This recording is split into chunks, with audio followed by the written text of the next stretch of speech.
Good afternoon. It's Monday, 15th of February, and finally I'm back in the reading nook after a week or two of snow and sub-zero temperatures, and I'm being told, no, you cannot go and do any unboxings in the nook. So I'm back out here with a cup of tea and a cat who isn't ours, and she's stalked away now. And I have a parcel to unbox. So here we go. Let's find out what it is. Quick pull of the tag across the top, see if it's gonna. There we go. Reach in, and what we've got here is Wyrd Science. Session 0 from Wyrd Science Online. Okay, so what we've got is basically it's a brand new magazine. It's basically a general role-playing magazine. So we actually have an unboxing. The first section, unboxing. Quick start, unboxing, almost uncanny. We have, let me see, let's go through, shall we? An unboxing, that's the quick start. And we're just talking about gaming in general, mangas, music, Alone in the Dark, and sections there. Games Omnivorous, quick start, publisher, and be damned. Quick guide to the publisher. Now, Games Omnivorous are responsible for the Insectary, 17th Century Minimalist, and this is an interview. And most recently, they published that Mouse Ritter under license, of course, and it's done very well for them. And if you've not seen it, it's lovely. And our very own Dirk the Dice gets a look in. He's interviewed there. So again, nice interview there, and essentially a discussion of gaming clubs. No, this is interesting. I mean, you think now there's no such thing as gaming clubs because of COVID, because of the lockdown.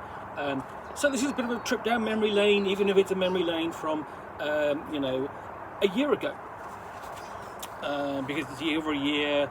It's about a year since I last went to a gaming convention. I was actually I had to miss the last one. I could have gone to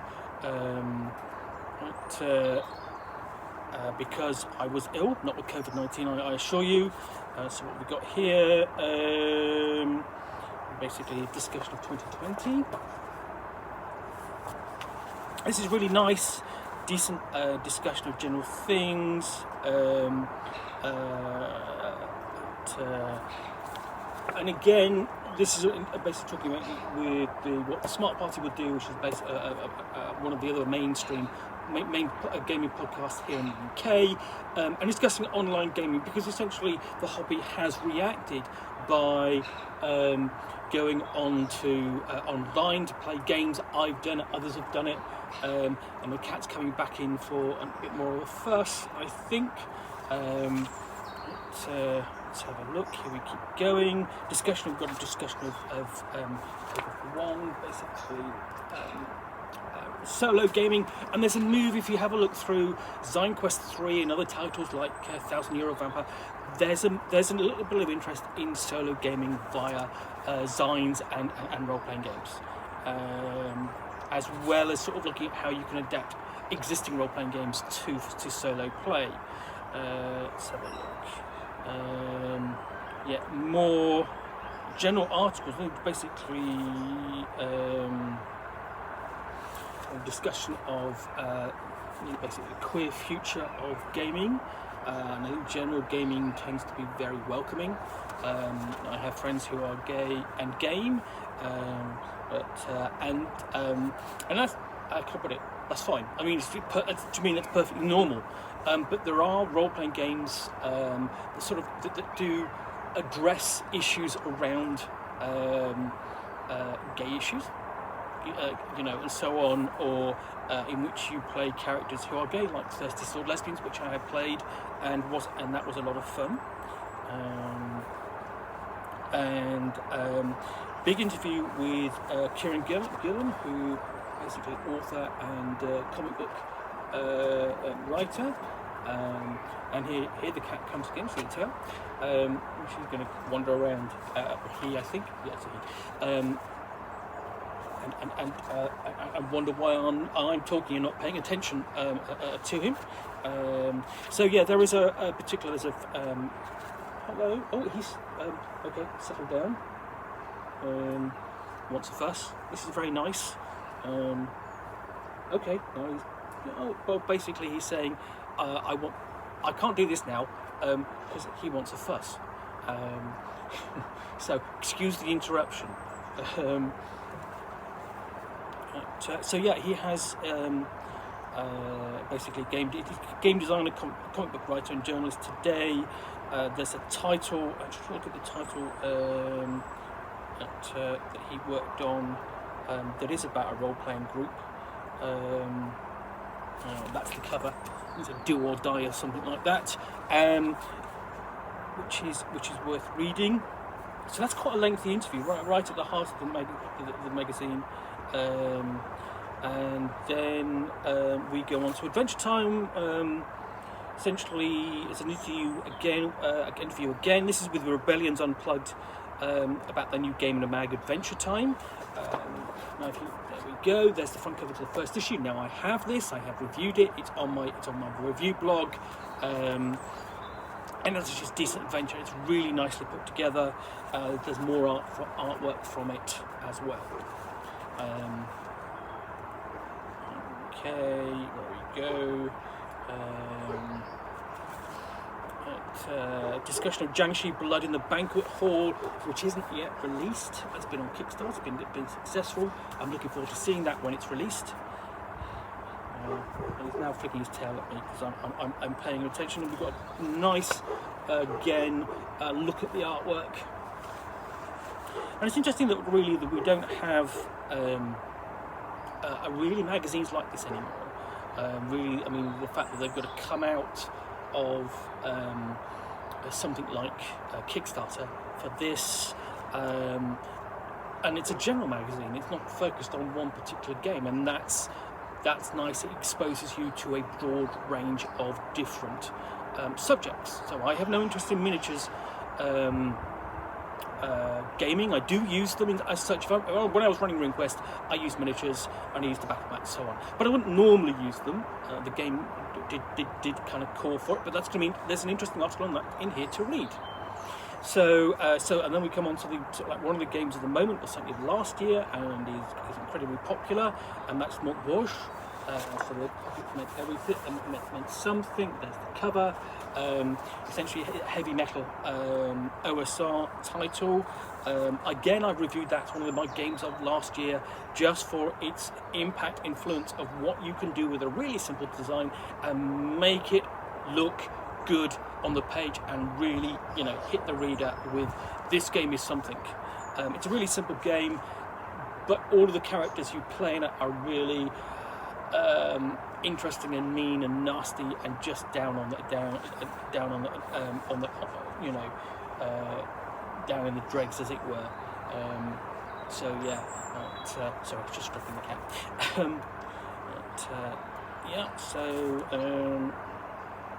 And then we go on to his interview in here with Chris Spivey.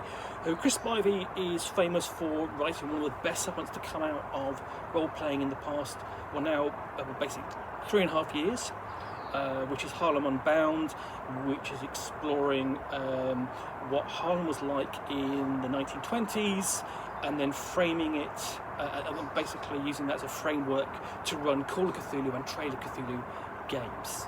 If you've not seen it, it's a fantastic supplement. Coalition has done a second edition and is worth looking at. It really is a very good book. Came out in 2017.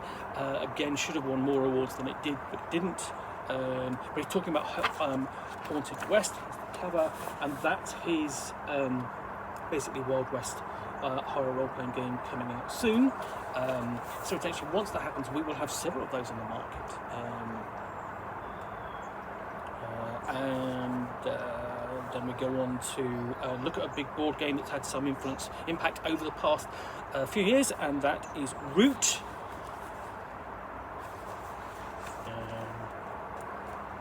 Again, you know, basically you've got basically 2, 3, 4-page interview here. You know, all these articles are lengthy, interesting to read, and then we go on to interview with publisher Themeborn, who do Themeborn games. They do a couple of things. Escape from the Dark Castle and Escape from the Dark Sector. Now, I've played Escape from the Dark Castle and some of the expansions, and they are both. That's an excellent game. It's really a dark, gritty, and dangerous escape game where you're prisoners inside a dark castle, and you're trying to get out, and you're drawing cards and attempting to beat the obstacles placed in front of you on each of the cards, and it's cooperative, so it's 1 to 4 players. Every character is different, and there's various expansions you can add, which add different characters and encounters and so on, and you can mix and match. It's a little bit like, it has the feel of fighting fantasy books, but it's darker and grittier. It doesn't take very long to play, and it's a fun game. Again, there's a review of Escape from the Dark Castle on my on the reviews blog, and I must dig out the previous expansions, which I've not looked at, and hopefully at some point I will get a copy of Escape from the Dark Sector, which is the science fiction version of the board game. Again, Mazes and Monsters. Again, looking at another trend in the role-playing market, essentially, which has come from Sweden, which is Tales from the Loop, Things from the Flood. It's the dark art of Simon Stålenhag. I'm sorry if I pronounced that incorrectly.